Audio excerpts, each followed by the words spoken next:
Hello, beautiful people. Happy weekend and welcome to your astrological forecast for next week. This one is going to be talking about the after effects of this Capricorn full moon number 2 we've just experienced, and of course this is all connected to this Pluto's last upcoming transit through the sign of Capricorn that's going to be reactivating this 29-degree Capricorn full moon that just took place. And as we know, Mars, which is how Pluto acts consciously, was trining it, and Mars is now in the sign of Gemini, which is all about the choice.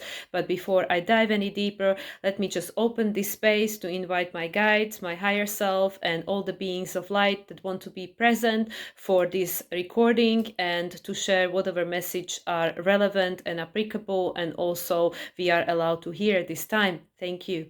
So let's just get to the logical part of the brain now to name the aspects, and then we're going to move to whatever interpretation we want to come through.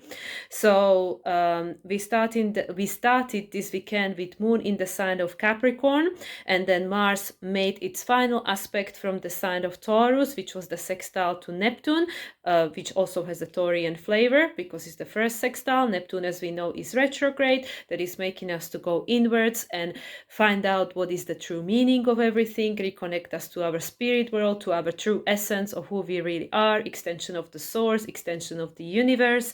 And Mars, of course, throughout this transit in Taurus, made a conjunction to Uranus, which only just happened like a week ago on the 15th, right, on Monday. And now this is the energy that Mars is carrying, this new phase conjunction with Uranus. And now, as I mentioned, Mars just made a sextile to Neptune. This is still active for this Capricorn full moon and the after effects of that, because Mars is still within the degree. It's actually just on a 0 degree, and this is helping us to move forward because the new foundation is being created. And now Mars being a sign of Gemini, we know that with Gemini and the multiplicity of choices that we have, this is going to look different for different people. So as I already mentioned, Mars right after this sextile made a transit into the sign of Gemini, which is where Mars will remain until September, and it will move into the sign of Cancer right after the new moon in Virgo. Then right after this full moon in Capricorn on Sunday, Moon moved into the sign of Aquarius, and this is how we end in 1 week and start in a new one, with Moon being in a sign of Aquarius, which is very accurate considering the 29 degree of Capricorn full moon, because now we're going beyond, we're breaking free of that pattern. And as I said, as I already described last week during my interpretation of this Capricorn full moon, it has a lot to do not just with Pluto's transit through Capricorn since 2008, even though that is a big part of it, but the structure of our reality as we know it now, that's been built up over hundreds and thousands of years. So this is what this 29 degrees of Capricorn full moon really means. And of course, we also might remember that the last conjunction between Sun and Pluto happened on the 29 degrees, 59 minutes of Capricorn on January 20th. So this is the totality of the totality. That's it. The system is changing, and we know it. We can see it. We can feel it. And there is no way back. There is only way forward. So with this Mars now being in the sign of Gemini, saying, well, you have a choice what that's going to look like for you. So we are going to end this weekend and begin a new week with Venus in Leo making a sextile to Jupiter. Again, just to remind everyone, the two had a conjunction still in the sign of Taurus on 29 degrees right before the full moon in Sagittarius ruled by Jupiter, after which few days later Jupiter moved into the sign of Gemini, which is where it is at the moment, helping us to expand our consciousness and expand the reality we are experiencing, whichever way that is going to show up for us, depending on the frequency that we give this Jupiter to work with. And right after this Venus sextile to Jupiter, which again is a first sextile, again a Taurus flavor, Gemini choice, Venus in Leo, that comes from your heart, right? Mercury as the ruler of Gemini, so as the ruler of Jupiter, now Mars as well, Mercury is making a square to Uranus. So this is on Monday 22nd. For some of you, especially of course in the US, especially, this still happened on Sunday, but for people in further Europe and further away, this is happening already on Monday the 22nd. Mercury is making the square to Uranus. Once again, this is a first quarter square, which is the crisis in action, what needs to change. And again, for references point, Mercury and Uranus had their conjunction on May 30th, which was alongside with this Jupiter moving into the sign of Gemini. And this was right after the Sagittarius full moon and right before the Gemini new moon, which took place on the 6/6. Okay, so moving on, Monday is a very busy day. On Monday also, 22nd, we are experiencing Sun making a trine to Neptune retrograde in Pisces. So this is the last aspect also Sun will make from the sign of Cancer prior to moving into the sign of Leo. But before that take place, right after Sun makes a trine to Neptune, which again, the conjunction between the two of them happened on March 17th, which was 1 week before the full moon lunar eclipse in Libra. And actually, I have a note here that the day later, on March 18th, Mercury conjuncted the North Node, right, in the sign of Aries, of course. So that was again about endings and new beginnings. Neptune is all about endings, and Mercury conjunct North Node back in March was about this new direction of thinking and interpreting reality and connecting with it in a different way to understand a different meaning. So anyway, Sun trines Neptune, and right after that Mars will trine Pluto. So this is the first aspect Mars is making since Mars moved into the sign of Gemini, just like everybody did when they were in Gemini, but Mars is now behind everybody else. And just like it was with Venus last year when Venus was closing, the group, and now it's Mars. Now it all shifted. So Mars is making a trine to Pluto retrograde in Aquarius on 0 degrees and 54 minutes, which is number 9, culmination. And this is supporting us. Mars is how Pluto acts consciously. So this is how we are being pushed towards making this new choice, because of course, this is since the conjunction with Uranus exactly 1 week later. New phase cycle that began between Uranus as the current ruler of Pluto and now Mars.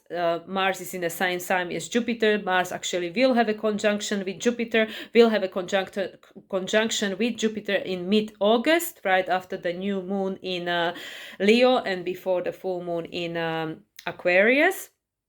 So this Mars going through the sign of Jupiter, going through the sign of Gemini, making a trine to Pluto retrograde in Aquarius, it's making it more tangible, because Mars is how Pluto acts consciously. So it's not just about, oh yeah, there is some evolution that's taking place and, it will happen at some point, but actually, we can't see it yet and stuff. Well, we just had a full moon in Capricorn on 29 degrees, the second illumination, even though the first one was on 1 degree. So we didn't see what we see now, because between the two, we had the Cancer new moon. So there was an identity reset, and now we see much more. And now Mars is in a sign of Gemini, which is a masculine sign. It's about, okay, now we have to take an action. We have to make a choice.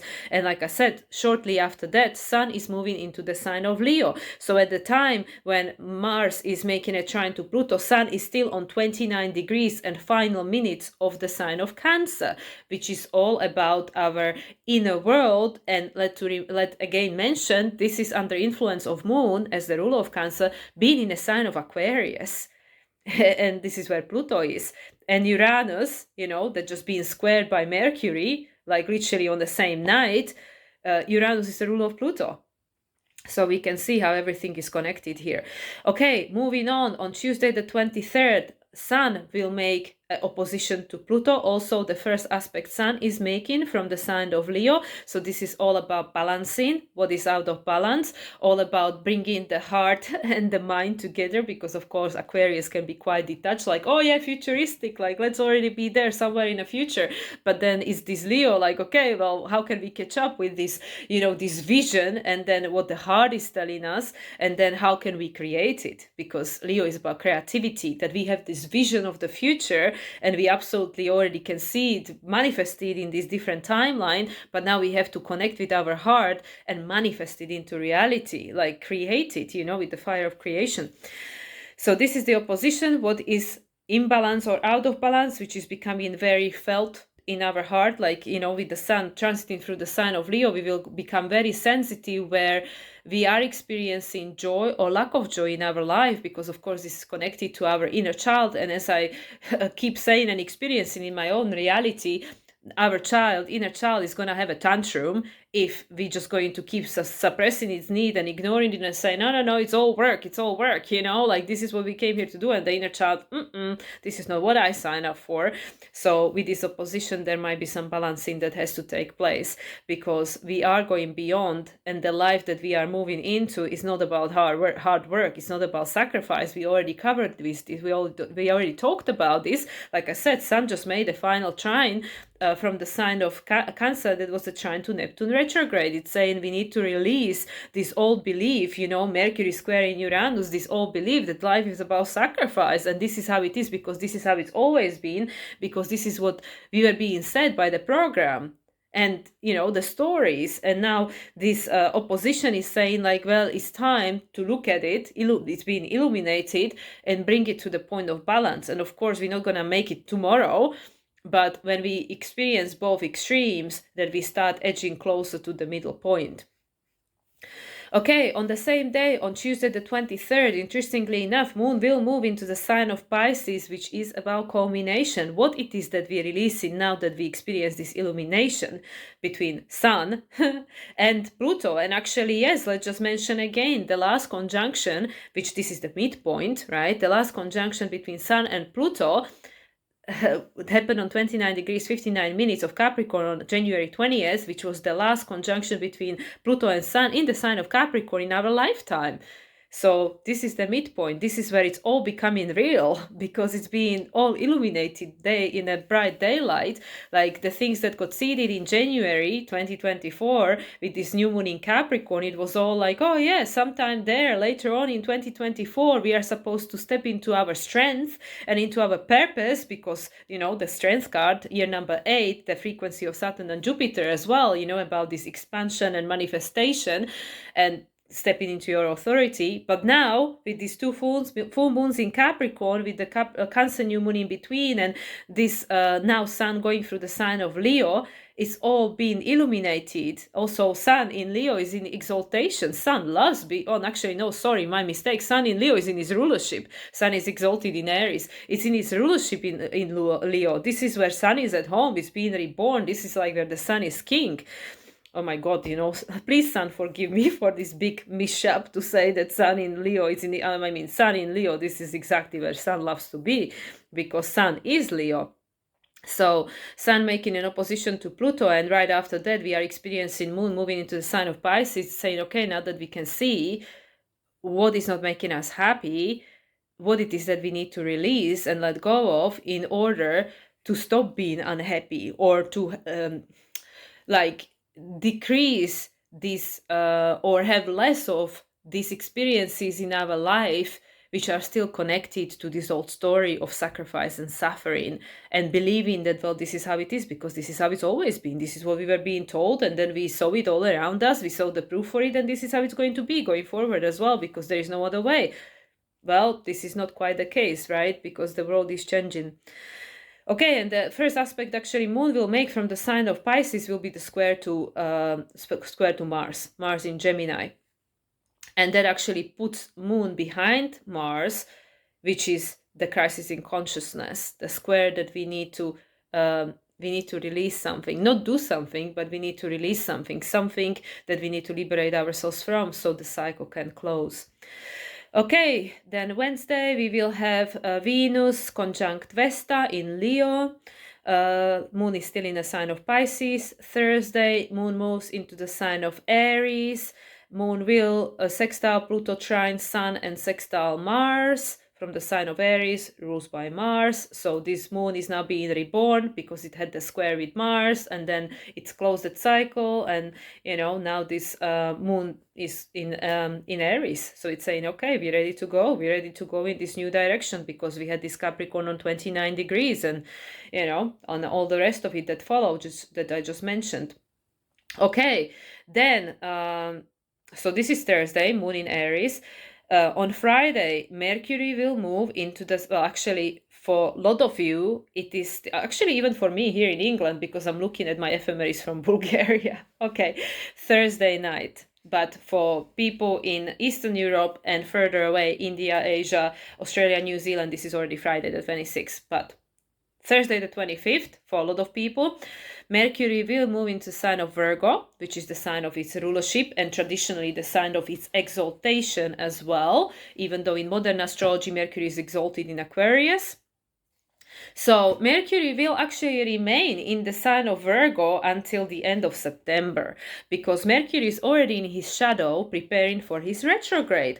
So Mercury will station retrograde on August 5th, I believe. It will be right after the new moon in August 5th, I have it here. The new moon in Leo, Mercury will station retrograde in the sign of Virgo, and then Mercury will retrograde back into the sign of Leo on August 15th, which is right before this Aquarius full moon, which is on August 19th. Then Mercury will station direct on August 28th and move back into the sign of Virgo on 9/9 portal, which is after the Virgo new moon. So Mercury will be still in the sign of Leo for the new moon in Virgo ruled by Mercury. And then Mercury will move into the sign of Libra on September 26th, which is after the first eclipse and before the second eclipse, because we have the eclipse season starting in September. So this is very interesting that Mercury will be in his sign of rulership for the first eclipse, which is in Pisces, and for the second eclipse, which is in Libra, Mercury will be in the sign of Libra. But of course, this is for another conversation. For us, what's relevant now is that Mercury is in his shadow, preparing for his retrograde. It's going to station retrograde on August 5th. And on Thursday, the 25th, or for some people on Friday, the 26th, Mercury will move into the sign of Virgo, which is the sign of his rulership and exaltation. This is where Mercury does very well, because it helps us to discern, especially based on everything that we just learned since Aries season, which is where Mercury was retrograde for the last time, this last time, most recent time.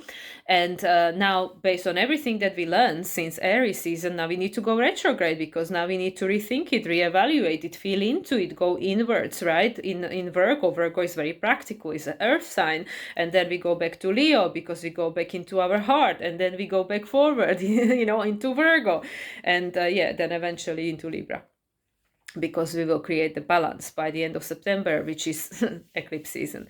Okay, so then on depending where you are in the world, for some people still Thursday the 25th, for some people Friday the 26th, Sun in the sign of Leo will make a sextile to Mars in Gemini on 3 degrees 37 minutes.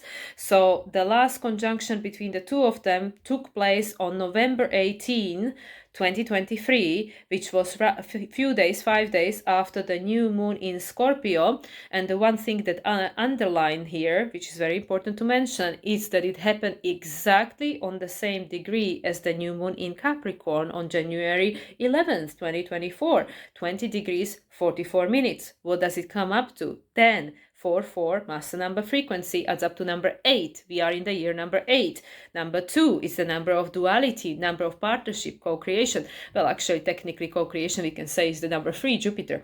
But number 2 is the duality and is the partnership, the partnership with the spirit, because the 2 and 8 adds up to number 10, which is the endings and new beginnings. And like I mentioned, there was a new moon in Scorpio, which was right before Sun and Mars had their last conjunction in November, but also this new moon in Scorpio was conjunct Mars. Mars was at the time still in a new phase, because the conjunction between Sun and himself hasn't happened yet, and it was also opposing Uranus. So balancing, right? So new moon in Scorpio was birthing for us this, especially because this was like just before the final, I believe the final eclipse in Taurus, wasn't it? We had the final Taurus eclipse last autumn, yes. So this was then seeding for us this new trajectory that we've entered into, about us reclaiming our power, stepping into our power through facing our fears, because Mars was conjunct this new moon back in November, and then it conjunct Sun in a sign of Scorpio, which is Mars' sign of rulership by the traditional astrology, and it was opposing Uranus. And Uranus, of course, is the current ruler of Pluto. So, okay, Sun in Leo making a sextile to Mars, in this case because it's Sun, and as we keep saying, Sun is special. Mars is behind Sun, so this makes it the closing sextile, which is the breaking free, this Aquarian flavor, breaking free from that which is outdated. So since November, and because of everything else that took place since, we now see what it is that we need to liberate ourselves from, what it is that we need to change a pattern of, what it is that is outdated, that is not working for us anymore. So this Mars in Gemini is pushing us to let it go and to make a new choice under all circumstances. Okay, then on Friday, this is officially on Friday the 26th, Chiron is going to station retrograde, which is again very interesting that we have this sexth. Mercury is in Virgo. Virgo, we know, also is about healing, learning and adjustments, but also healing. Is this Virgo Pisces axis, which is preparing us for the upcoming eclipses, Pisces and Virgo. We have the first one in September in Pisces and the first one in Virgo in springtime. So Chiron, after this happens, Mercury moves into Virgo, and Sun makes a sextile to Mars, which is the flavor of the Aquarius. Chiron stations retrograde, and we know Mercury and Chiron had 3 activations in the Aries season. Mercury conjunct Chiron 3 times. Mars was in different sign each time, and Chiron now is stationed in retrograde in the sign of Aries on 23 degrees 32 minutes, which is 2332 mirror image, right? And it adds up to number 5 and 5, which is 10. Again, the number 10, just like this new moon in Scorpio, new moon in Capricorn, 20 degrees 44 minutes, 10, right? So it's saying time is up. Change is taking place. It has to take place. And this Chiron going station in retrograde and will remain retrograde until the end of the year, until 29th of December, which is right before the new moon in Capricorn, the number 2, final new moon in Capricorn, the 4th and final lunation in the sign of Capricorn for 2024, which is going to be taking place depending where you are in the world, either on December 30th or 31st. Technically, we are closing the year with it. So Chiron is stationed in direct right before that. So Chiron is going to be retrograde until technically the end of the year, the rest of the year, and it's going to make us go inwards and feel where we still feel wounded, where we still feel unable to create this change in our life because we are afraid, because we don't know how, because it's like we interacting with something we haven't experienced before, and there is no manual. There is no manual, there is no blueprint, there is no one to tell us, are you doing it wrong? Are you doing it right? Because it's going to look different for different people. And this is exactly what this year number 8 represents, for us to step into our strength, like to create our resilience, step into our strength, to learn to trust our higher self rather than the outside noise. Because this is the only way where we really will feel in power, where we really will feel in charge, and we really will feel that we are our own authority, our own agency, and we don't feel like a child that somebody else can just click their fingers and take our freedoms away. So anyway, so Chiron is stationed in retrograde, and Chiron is going to push us inwards. Okay, and then throughout Moon is going to conjunct Chiron on Saturday the 27th, and then Moon is going to, this is the last aspect actually, Moon is going to make from the sign of Aries, and then Moon is going to move into the sign of Taurus on Saturday the 27th. Taurus, again, we are creating a new foundation because of everything else that just took place this week. And then we're going to close the week with Moon still in the sign of Taurus, and this is how we're going to begin a new one. And Venus is going to make a square to Pallas, and that is then going to take us into a new week after that, and then also a new month, because then we're going to move into August. But either way, we are, just as I mentioned, entering the Leo season this upcoming week. So that will be definitely happy birthday to all Leos, and I definitely know one very special one. My soul sees Marisa. I have a lot of Leos actually in my life because I have Leo on my 7th house cusp. So yeah, so this would be very exciting for Leos to get their solar return rebirth. So yeah, so that will be all happening from Monday the 22nd. We enter into Leo season, and then following week we will enter into August. So anyway, guys, what can I say? What can I say based on all these aspects that are taking place for us, preparing us for Chiron retrograde, and then subsequently at the beginning of August for Mercury retrograde in the sign of Virgo, and then going back to Leo, and then going back to Virgo. So this definitely, with this Capricorn full moon, we just are experiencing the after effects of now as I speak. A lot is definitely becoming illuminated, and actually I will make time to create a practical application of astrology, whether it will be indoors because the environment will support it, or whether I'll just create something being creative outdoors to share the message. But either way, I do want to share because there is definitely a lot happening in my life that potentially could be useful and helpful someone else to reflect on, or use as a mirror for their own experience. But either way, with this Capricorn on 29 degrees, which, like I said, it represents the totality and complete culmination of Pluto's transit through the sign of Capricorn that started in 2008. As I keep mentioning, Pluto will have one more transit into the sign of Capricorn from the beginning of September until November 19th. But either way, this is not just about Capricorn. This is not just about 2008 until now, even though that is where we started potentially paying more attention to that. And then we know 2012 was a very important year, where new timeline shifted, and like humanity generally made on a soul level, we made a choice that we want to ascend, that we don't want to carry on this old pattern, we don't want to stay asleep behind the wheel, and we don't want to perpetuate these reincarnations of suffering, suppression, and disempowerment, which is Pluto is like us coming back to step into our power, to remember who we really are in a physical form.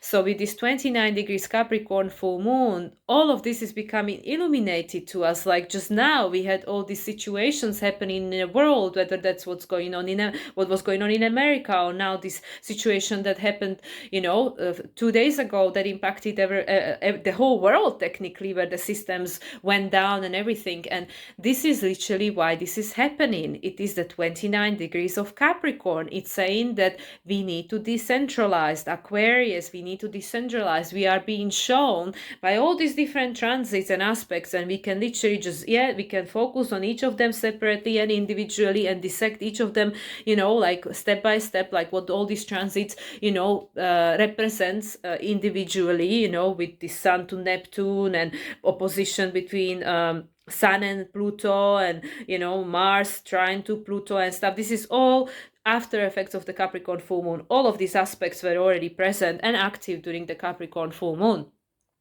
So obviously, apart from moon, because moon moves so quickly, every 2.5 days.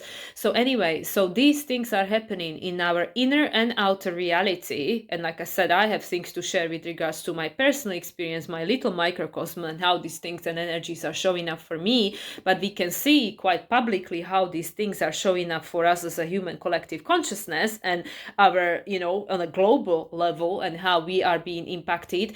And the reason why these things are happening and will continue to keep happening is because we are being aware of how vulnerable we are, because of how everything is so tightly centralized by this Capricorn, by this system, by the structure of reality we are experiencing at the moment, which is being operated by a very small amount of people, because everything is under the umbrella of like free companies, as many people are very likely aware by this point.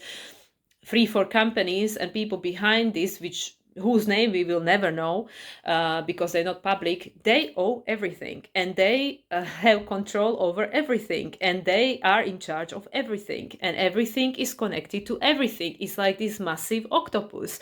Everything is connected to everything, and everything got tentacles everywhere, right?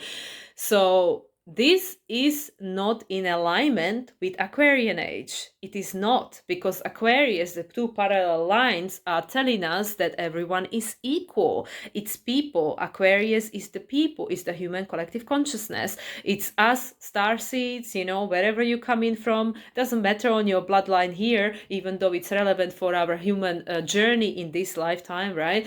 But we all came from somewhere, and we all were incarnated on this planet to help, to support, support the evolution of this planet because we care about it, because we have a connection to it, right? So Aquarius is, yes, all these starseed, all these beings of light being incarnated to help to support the evolution, and some of us came to play, the more role filled with light, and some the role that is not so filled with light, whatever, uh, either way, because of this Aquarian frequency, and as we can see, all these lunations and all these transits pushing us more and more forward towards this energy of North Node in Aries, now ruled by Mars in Gemini, tapping into these different timelines and making your own choice and deciding what this is going to be and look like for you, is because of this decentralization. That is the main thing of Aquarius, is the decentralization. So what we can see, things like what we've been experiencing recently, especially the situation on Friday,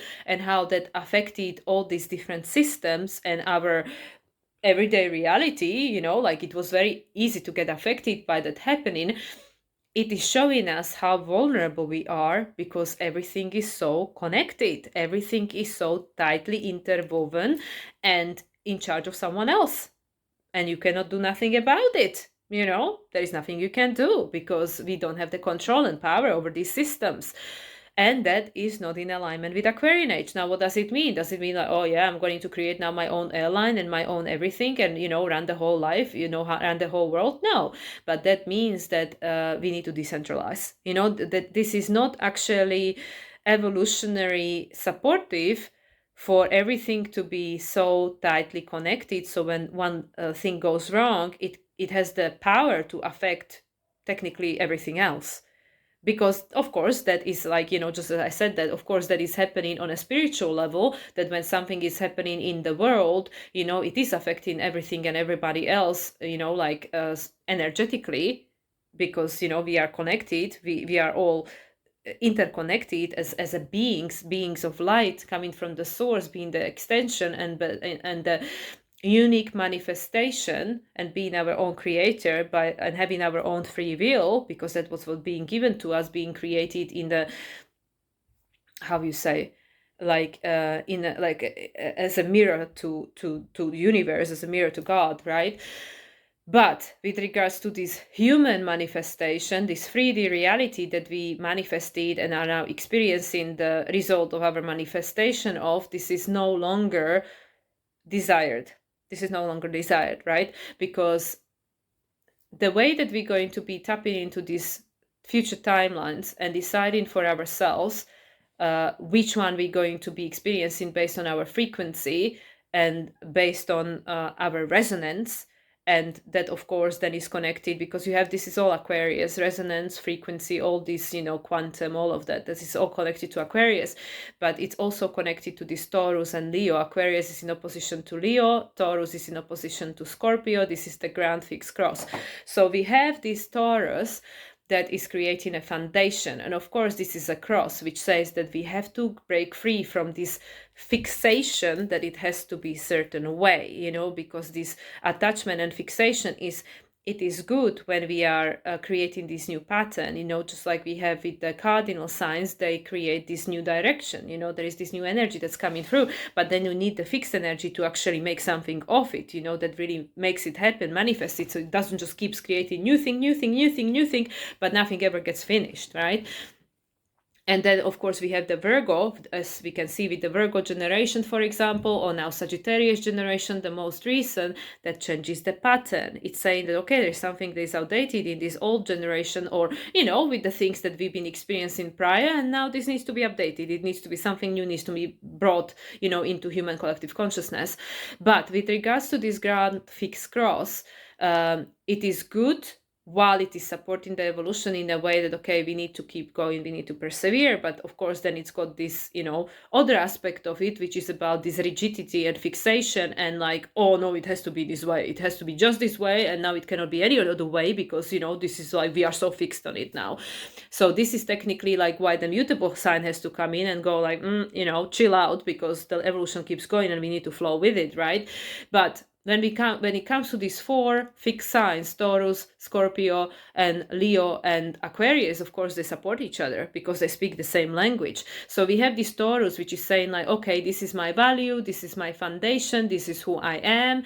Also, my self-trust, my self-esteem, my understanding of my value and what I came here to contribute, and, how I came here to create, right? Because all the resources are coming from you. You are the one that is creating the product or the service. It's coming from you. You can use tools to do it, or some kind of knowledge or whatever, but that creation is coming from you. It's your expression, which is Leo, by the way.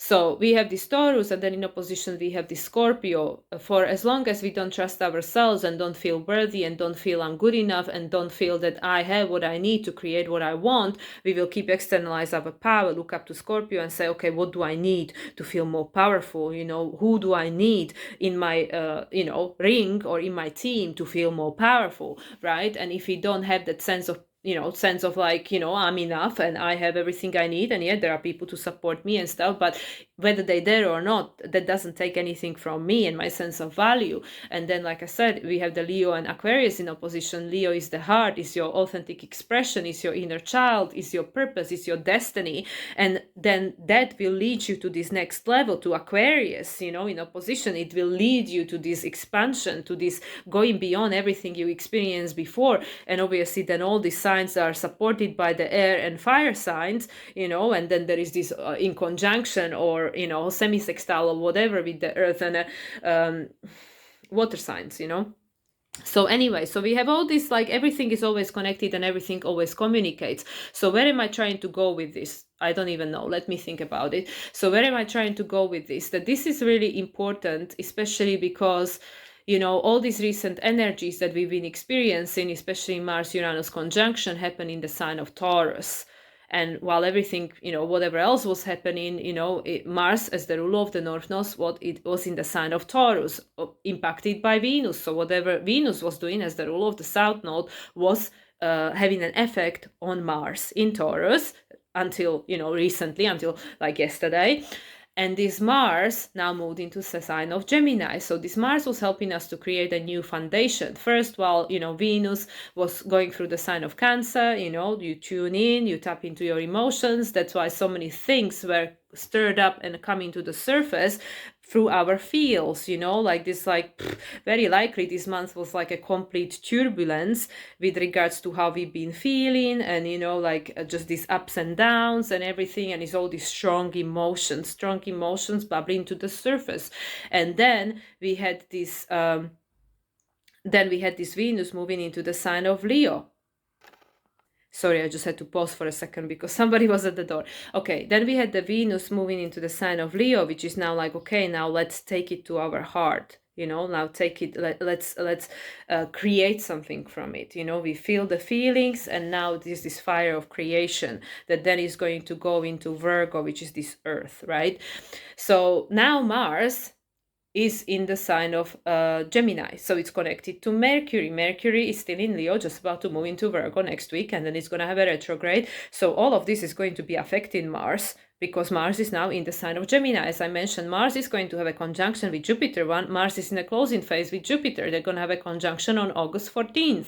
So this is, again, just like we had the Jupiter-Uranus conjunction in April. Now we had Mars-Uranus conjunction last week. This is all helping on the expansion of this story that we are weaving together, that we are creating. But it's not going to be the same story for everyone. It's going to look differently for everyone, because we are invited to decentralize. Okay, so this is why I was going all this way around to come back to this decentralization.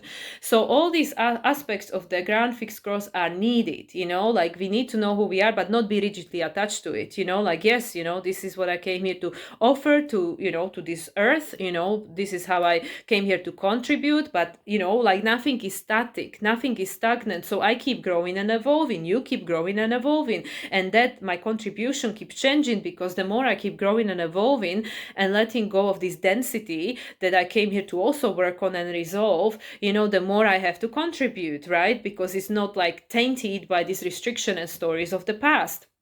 And also with the Leo, the more that we grow and evolve, the more our sense of ourselves expands, the more our sense of purpose will expand. I trust myself more. Oh, I think that there is more I can do, blah, blah, blah, whatever. And then, we go to this Aquarius, which is this decentralization, changing the pattern. It's not gonna be the same. It's no more Pisces age. It's no more, one size fits all, this like, oh yeah, like this utopia or, communism and stuff that, oh yeah, it's just all going to be the same. Everybody doing the same, putting into the same pot and stuff. And that, in a sense, like a good idea, yeah, because like, oh yeah, it's amazing. Even now we're talking about communities and creating communities, but it was from the point of view that people had to suppress who they were. Like, yeah, this is agreed upon. This is who we all supposed to be, and what we all supposed to do, and how we all supposed to act and contribute, and blah blah blah. But it didn't allow space for people to be authentic, to be expressing themselves authentically. So even though idea was not bad, but the way it was being pushed through was not in alignment with Aquarian age. So we had to have that experience it, and then realize that, okay, there are restrictions to that. Oh yeah, in one way it's great for Taurus, like it meets your essential needs and guarantees survival. But this is the story of the past. We already experienced this story. We had thousands and thousands of years of reincarnations where we lived a life just to survive and sacrifice just in order to belong and to survive. And this is not it's not flying anymore. Uranus is almost done with Taurus. Uranus will already move into Gemini next year, then we will retrograde, but it will move fully into Gemini in 2026. This will not fly anymore. Taurus and Aquarius, they square each other. So it's gonna go like, yeah, it's great to know that these are your needs and this is who you are and this is what you came here to contribute. But evolution requires change. Evolution requires for us to keep moving forward. We cannot keep stagnant forever. So this is why, like we all have this memory of like, oh yeah, but I have to survive. I have to have my basic needs met. I need to go to work and pay bills, like I don't have time to be creative and, thinking about my destiny or purpose. And, I don't have time for that. What you mean? But with all these things that are going on in the world, we will have no choice. We will have no choice. We'll have to make time, especially with like what is time? Time is not even existing and running and operating in the same way we are used to. Like literally, I was looking at my phone, and it was like 10:47, and then I look at it a few seconds later, and it was 10:49. So the time is going at double speed. It's literally, that's what's happening. It's going at double speed. I'm even looking at this. It's 42 minutes. I've been talking and I'm like, really? So this is what I mean. We might think like, I don't have time for that. But actually, whatever is going on in the world, imagine all these people that were meant to fly on Friday and they couldn't because there were no flights. So you think you have no time? Well, here you go. Now you do, because there are all these things that are happening and will continue to keep happening because Uranus is still in the sign of Taurus, and Taurus is our everyday reality. It is our essential needs. It is our stuff that we interact in on a daily basis that we need to survive. And this Uranus had a conjunction with Mars last week, and I said, expect unexpected. I didn't know what exactly was going to happen. And then, of course, later on in a week, we had Venus as the ruler of Mars making a trine to North Node, ruled by Mars, right? That happened on Friday, and that's exactly when this thing happened, and Sun was sextile in Uranus. So it was like, okay, so what we gonna do, like how is this new pattern coming through? This is how is it coming through, that this old ways of living, this old way, which are so tightly attached to this survival based on centralization, which was helpful and supported in a previous times. So we don't disregard it and say this was rubbish and it was all awful and we were all victim and it should have never been like that. It served its purpose. It helped us to survive. Without that, we wouldn't be here, right? We would be probably, long dead. Who knows? Who knows what the story would have been if it was different. It served its purpose. But now, because of evolution, we need to move beyond it. So how this is going to happen? And I mean, don't get me wrong, I have no bloody idea how I'm going to, live alternative way of life, like I'm trying to figure out my little reality over here, which is very unstable and constantly shifting and moving, but that's for another video. I'm just tapping into energy. Of course, when it shows on my doorstep, I have to deal with it too, just like everybody else. And we're all going to deal with it in our own unique way that hopefully is the best way for you, because nobody knows the answer that is right for you. Nobody can give you the manual because there is no manual. It's an Aquarius age. There is no manual. There is no manual. You have to download the one that is right for you. There is no manual. So yes, so going back to the core message, with everything that just happened, is happening and will continue to happening, there will be more and more glitches in the matrix. There will be more and more experiences that will not just show us, but it will make us feel, based on how we interact with everyday reality, how unstable the like literally I can just see like literally like this construct of reality, like what I can see is like these stilts, this is what a spirit is showing me. Like, when you have the stilts, that are holding the house, the stilts, they're getting very shaky, they're getting very shaky now, these stilts. So there are these stilts that are holding like a house, right?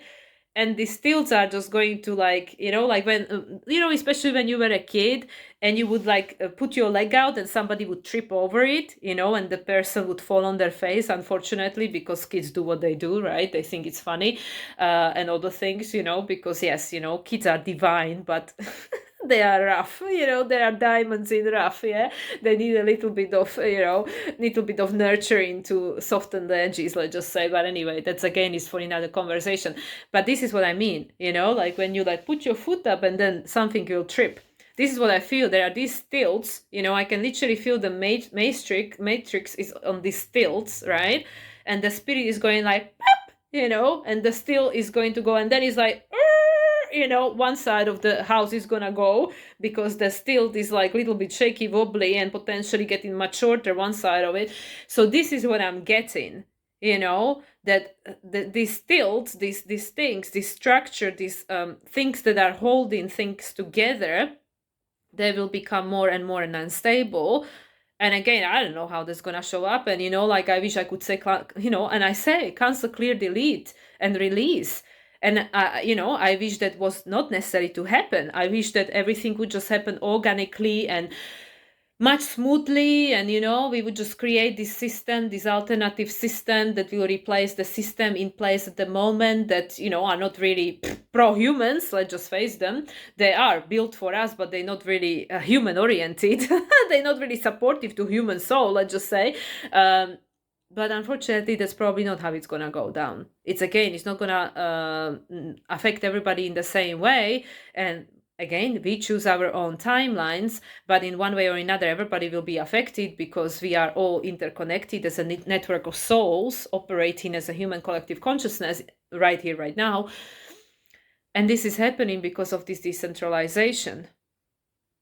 Because we cannot keep going in the world that is ruled by few that then control the rest of 8 billion. This is completely out of alignment with Aquarian age. And the only way to take this structure down, these stilts, is, I guess, through these experiences where things start slowly but surely show how unstable they are. So at the same time, we are creating these alternatives, and people will start seeking this alternative and will start making different choices. But again, these could be a big messages, and I don't have the solution, and I don't know, and I can't tell you exactly what, how, and when, and why, but I know the why. I know the why. I don't know the rest of the details. I understand the why. So with all these transits we have going on at the moment, and most of them are supportive. I mean, we have this like I said, Sun is trining Pluto, Neptune, Mars is trining Pluto. We have the opposition, which is about balancing. It's not a negative thing.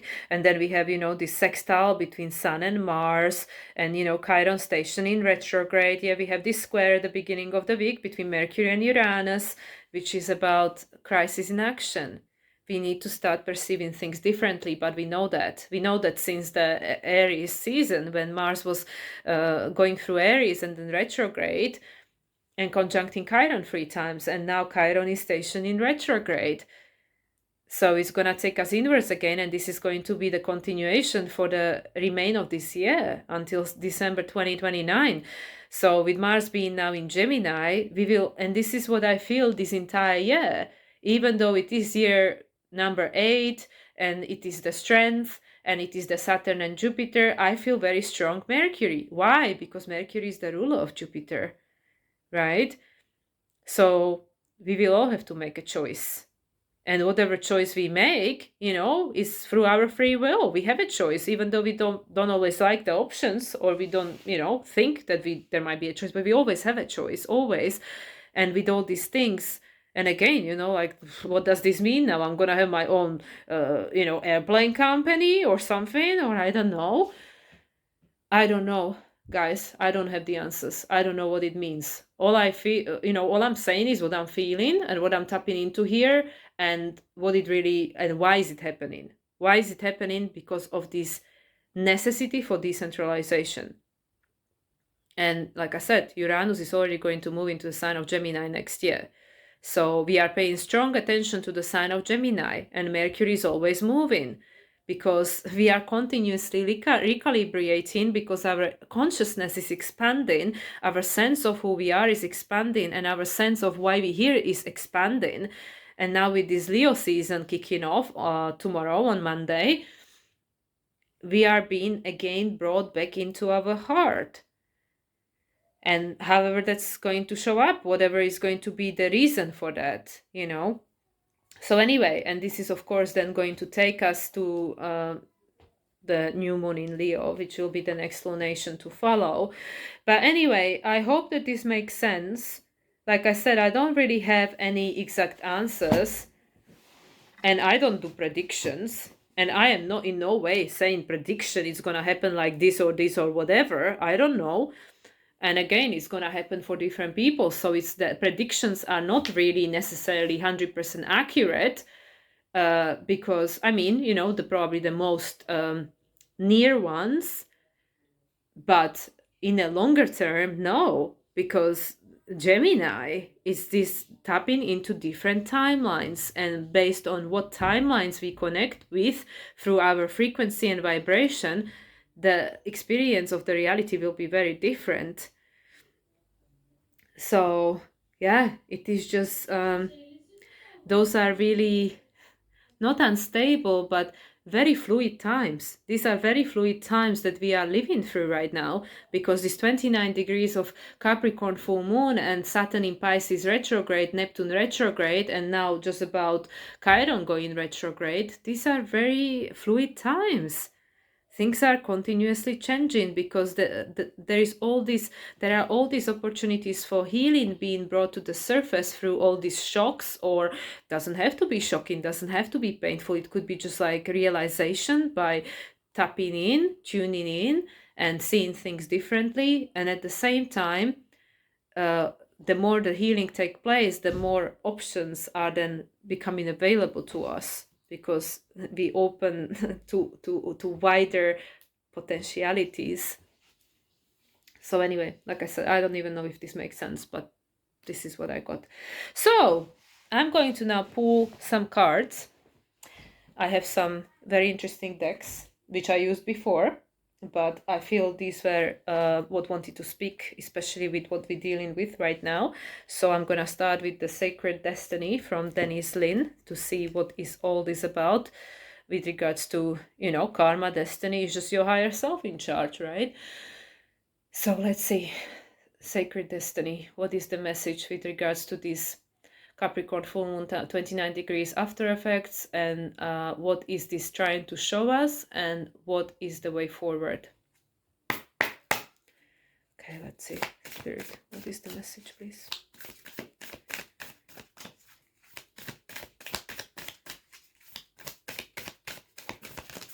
Okay, there are too many cards that flow out, like 5. We need a few less. Oh my gosh, the cards are like going crazy. They're all flying. We had a card of thriving at the bottom.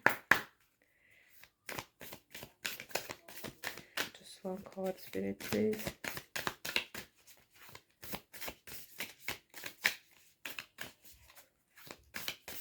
See, they're not saying it's all about free will. I'm gonna just pull this one. Oh, okay, leadership. Oh yeah, of course. Capricorn. Leadership. Look at that. The polar bear and all the cosmos and the North Star. Leadership. Step into your purpose. And you see like polar bears, and oh, it's kind of like a ghost of polar bear. You can see it's translucent. You know, because the spirit is really in charge. The higher soul is really in charge.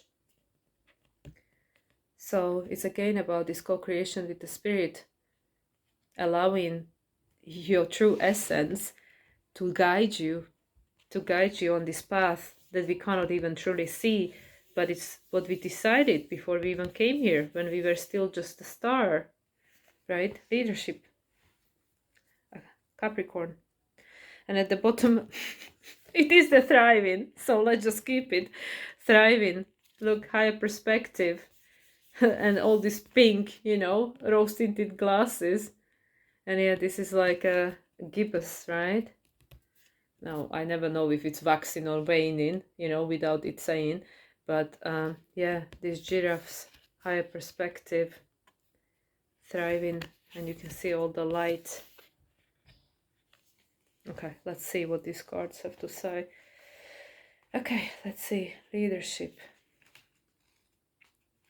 We start with the leadership. Okay, that's, oh yeah, North Star. I said it right. North Star. 4 of your North Star. Yeah. Aries, North Node in Aries.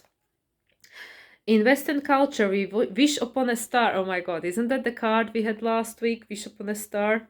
Because the stars represents all that is illuminating and enchanting. They symbolize aspiration, illumination, inspiration, imagination, and wonder. Native people used the stars to find their way in the night. The North Star was often used as a kind of compass to make sure one was going in the right direction. The North Star symbolizes direction and guidance. It is a guiding light for those who can't find their way. It's one of the brightest stars in its constellation.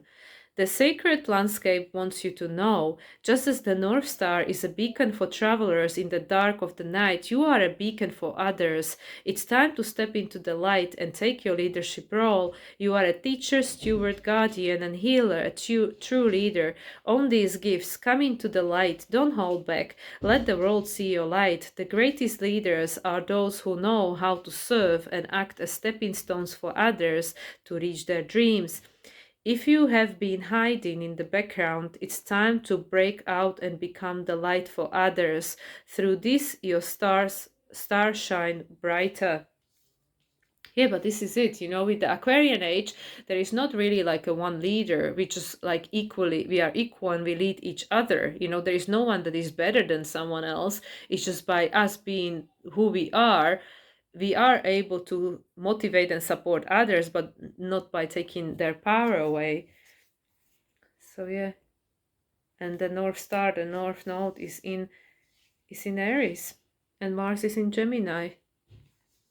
Make your choice. And the thriving, let's see what the giraffe want to say. There we go. African savanna. In the African savanna lives the tree of life. Okay, so that is a tree of life. The baobab tree. This is a prehistoric species that predates humans. It is over 200 million years old. It has adapted, survived, and thrived in a harsh environment where so many other species have gone extinct. The baobab can live up to 5,000 years and can reach almost 100 feet tall. It is a succulent, which means that in the rainy season it absorbs and stores water in its enormous trunk. This water helps it produce a nutrient-dense fruit in the dry season when the land is parched and arid. These remarkable plants provide shelter, food, and water for both animals and humans. It is one of the only plants in the world that doesn't drop its fruit where it would spoil. It stays on the branch when it dries out. When picked, the fruit has 3 year shelf life. The sacred landscape wants you to know if you draw this card, you are a survivor. And not only do you survive, but you use situations that others might find challenging to thrive. You expand when others shrink. This might be the time to adapt to your circumstances rather than be overcome by them. You have a remarkable ability to step beyond any challenge. You are strong. Others might find shelter in your energy, and right now that's okay. Through giving to others, you are in turn nourished. This card might be urging you to step into the primal, primordial, powerful, wild part of yourself. Doing this will increase your vitality and contribute to your overall well-being.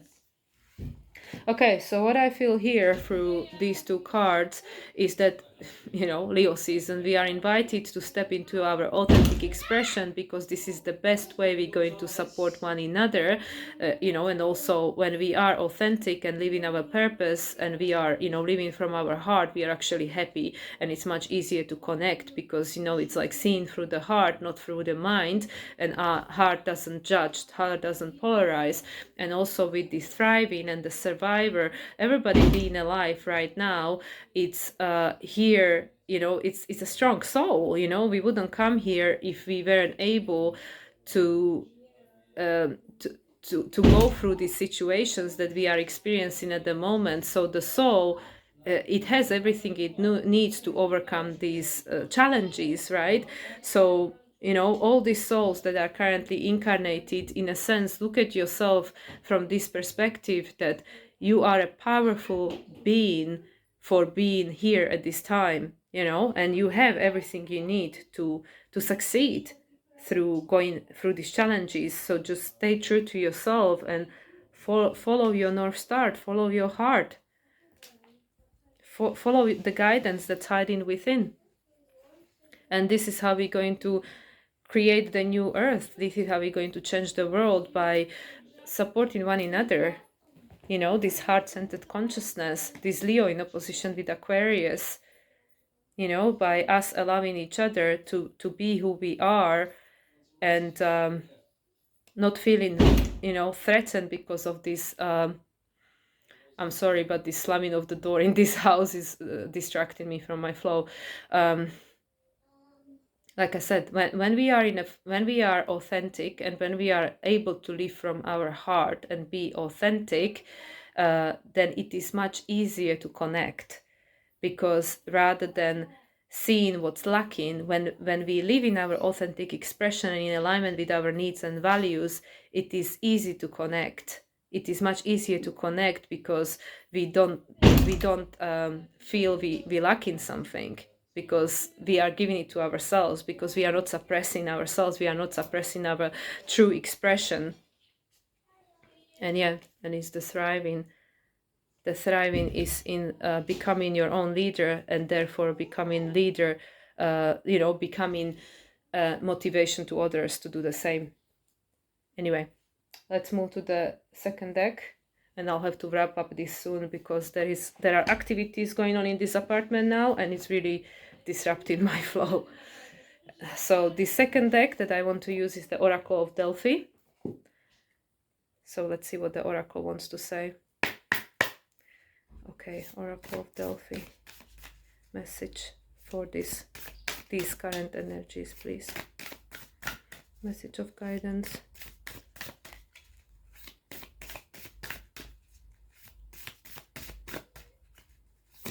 Oh, okay, there is a card. There is two cards. Okay, there are continuation. Let's try again. They come out.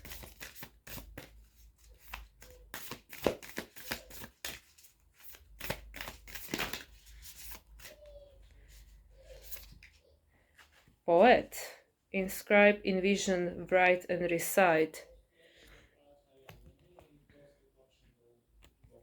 This again seems to me that you are writing your own history, and then you have this person on Pegasus, you know, taking a flight, believing the impossible, you know, go above, you know, go above the density, go above the clouds. Like, you know, when we are in a plane and we fly in and we can see that actually above all these clouds, there is actually this blue sky and sunshine and stuff. Like when we on the earth, we see all just this, especially here in England, you can see just the gray sky, you know, and it's all these clouds. But actually when you are in a aeroplane and you go above that, you can see that actually it's all blue, you know, the skies and the sun, you know. So we can see here that when we go above in this, like this Pegasus, and we have the opportunity, it's interesting because we have the two feathers and it's this Gemini, you know, the symbol for Gemini, you know. We have the choice to create our own history. And this person is like, I mean, it's a statue, but it's white, start from the scratch. And also these golden specks, you know, the golden age, and all the blue expression, self-expression, and also the dark blue, the indigo, which is a connection to the third eye. And at the bottom we have the sorceress. Did we have this already? Summon, conjure, weave, and enchant. You see, like we weave in our dreams. Okay, let's see, you know, if this is a good one or not. I mean, it depends on your perspective. You can see the light shining. Sorceress. Okay, let's see. Number 7, poet, and there is number 14, which is number 5, the change. Number 7 is about Neptune, letting go of something. Okay, inscribe, envision, write, and recite. Poetry is divine language of the soul. Yeah, Neptune, poetry. The pulse of spirit in words. Apollo, the interstellar poet, so this is Apollo, is a spellbound magic maker of melodic verses. He announces, mean what you say and speak mindfully, as words are enchanting spells that conjure magic. You are entering a powerful phase of creation, shaping your own truth and forming the narrative of your story. When you dare to imagine your dreams, the universe will echo it back to you. You have infinite potential to imagine and invent the life you wish. Your mind's inspiration is a direct expression of the creative force of the universe, which means your thoughts hold incredible power. Thought forms start ripples that can trigger greater ramifications. In other words, the universe mirrors your wishes, so be mindful of your internal dialogue and what you ask for.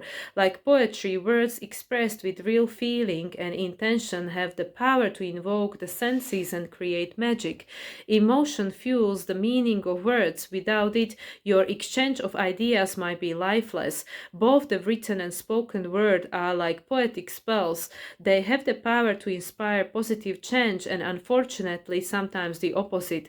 So think before you speak and be mindful of what you write into reality. Be flexible, adapt, and follow your own intuition. If ever you feel a little out of step, intuitively listen and skip to the beat of your heart to find your ideal flow once more. Create your own rules and break them if necessary. Synchronize your natural rhythm to the earth cycles, as this is where wondrous miracles happen. If you are a morning person, make the most of this time of the day. On the flip side, if you are a night owl, your magic hour and most productive time might be after dark. You might feel tested the most when you're close to a new chapter, so remain positive throughout challenging times and be aware of your thoughts, feelings, and words, regardless of the situation. This really reminds me of this Mercury moving into Virgo. Discern, be mindful and discern. Regardless of the situation, deep down you know what to do, and you always have the gift of free will to choose your own direction.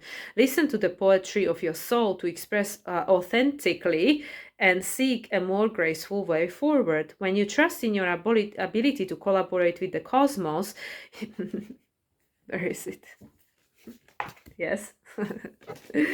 Cosmos, you rise to challenges with optimism and answers to create a harmonious life.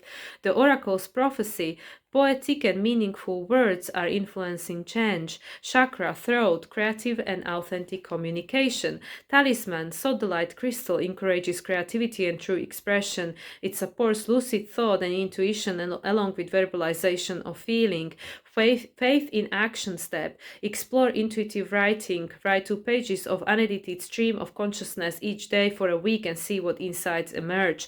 Alignment activation. Trust in the process and declare, my words have creative power. I have an inborn sense of rhythm. I breathe and sleep in unison with the synchronized tempo of life itself. I trust that the stars align at the most divine time for me. Artist insight. Self-expression, channeling, creative outlet, turning a new leaf. Yep, I think that sums it all. Definitely. 29 degrees Capricorn, full moon, and Mars in Gemini. What can I say? Exactly what this card just said. And let's see what the sorcerers want to say. Conjure, weave, and enchant. You weave silver threads of creativity into the mystical web of the cosmos again. Join the dots and seek out the synchronistic connections to conjure magic. The sorceress has woven her way into your sphere to affirm you have her magnetic powers to manifest infinite blessings. This oracle message serves to remind you that you are a compelling force of nature. You do not need to chase your dreams when you can simply attract them. When your intentions are beckoned up by your energetic frequency, you become a magnet for your soul's desire. Others are drawn to your alluring qualities. They can sense that you lead. Leadership, right? You can lead from the heart and your intentions are pure. Let this always be the foundation of your manifestations. Declutter and streamline your life, dust away any old webs to clear your energy and create space for new beginnings, for new blessings to enter. Optimistic thoughts, feelings and actions will attract astonishing wonders to you. Call in your secret desires and the creative energy of the universe will grant your every wish. Ask and you shall receive your wildest dreams. Trust that what you seek is also seeking you. You might also feel called to guide others to discover their magical abilities. This is literally the same thing, the same card, and it's a completely different deck, completely different publisher, and completely different author. You might also be called to guide others to discover their magical abilities. A long lineage of mystical guides supports you. You might think you are learning new modalities, but often you'll be recalling inherited knowledge. Honoring your ancestral guides deepens your magical roots. Integrate this ancient wisdom into the present day to enrich your devotional practices and strengthen your gifts. Reawaken your natural instincts, connection to the land, ancestor knowledge, and root yourself in the depths of the earth. Remember, you are nature experiencing itself as human for a short while. Utilize natural elements in your manifestation rituals. Every crystal, flower, and plant essence are imbued with restorative properties. Create nature-inspired spell to ignite your magic. Seek the magic in the seemingly mundane to truly appreciate the deeper meaning of life. May your graceful footsteps kiss the earth with gratitude and magnetize miracles to your doorstep. The oracle's prophecy, your wishes are being granted. Chakra, third eye. Exactly the 2 chakras I mentioned. It's a good confirmation. Manifestation through visualization. You can't make that up, right? You speak it, you write it, and then you manifest it. Talisman. With its web of life, the spider reminds us that all paths in life are connected. You are on the right track because all paths lead to the divine. Faith in action step. Set your intentions and create a small sacred ritual to consciously manifest positive change. Miracles happen.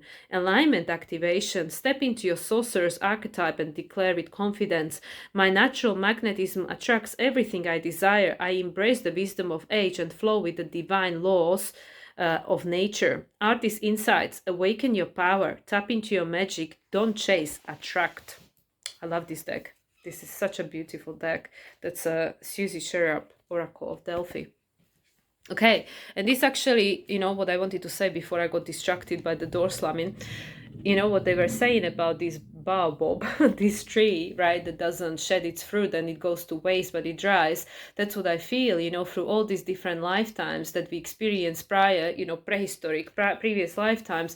All this knowledge, it wasn't wasted, you know, all these tools and skills and wisdom and everything that we accumulated, it wasn't wasted. It's just preserved. It's just preserved when we have the opportunity to bring it through. And also we can see the pink, you know, the heart, the pink, you know, like the heart chakra is the green and it's the pink, right? So yeah, so it's all hiding there. Just look at from the high perspective, right? The thriving we brought with us from the past lives, everything that we need to thrive at this time. There is no mistake why we're here. Okay, let's just pull the major arcana and we close with that. It's already 1 hour and 15 minutes. Okay, major arcana for this upcoming week, and we close the reading with that spirit. Okay, we have the judgment. Okay, let's see. Judgment, Pluto, transformation, judgment, clearing of the decks, number 20. And at the bottom, Wheel of Fortune. Wow, these are big cards. Big cards. Wheel of Fortune and judgment. Yeah, you know, the time is up. Judgment. For the true essence of us, like I was saying with Adrian when we were recording our video, that literally the universe is slamming us into our purpose, like, you know, when things are dislocating and we need to put them back into place, you know, like when you go to chiropractor and stuff. Pew! That's what's happening right now. The judgment, we are forced to step into our purpose, right? It's kind of the SOS, and I keep mentioning everywhere I see 9/11 or numbers adding up to 9/11. And yeah, the Wheel of Fortune. Change is coming. Change is coming. So here you got it, guys. All right. So this is what I got. So let me just close this. So thank you, all my guides and my higher self and all the beings of light that were present for this recording. Thank you, cards, for all the messages that came through. Thank you, thank you, thank you. And thank you everyone for listening and for finding your time in this busy life that we live in to listen to my video.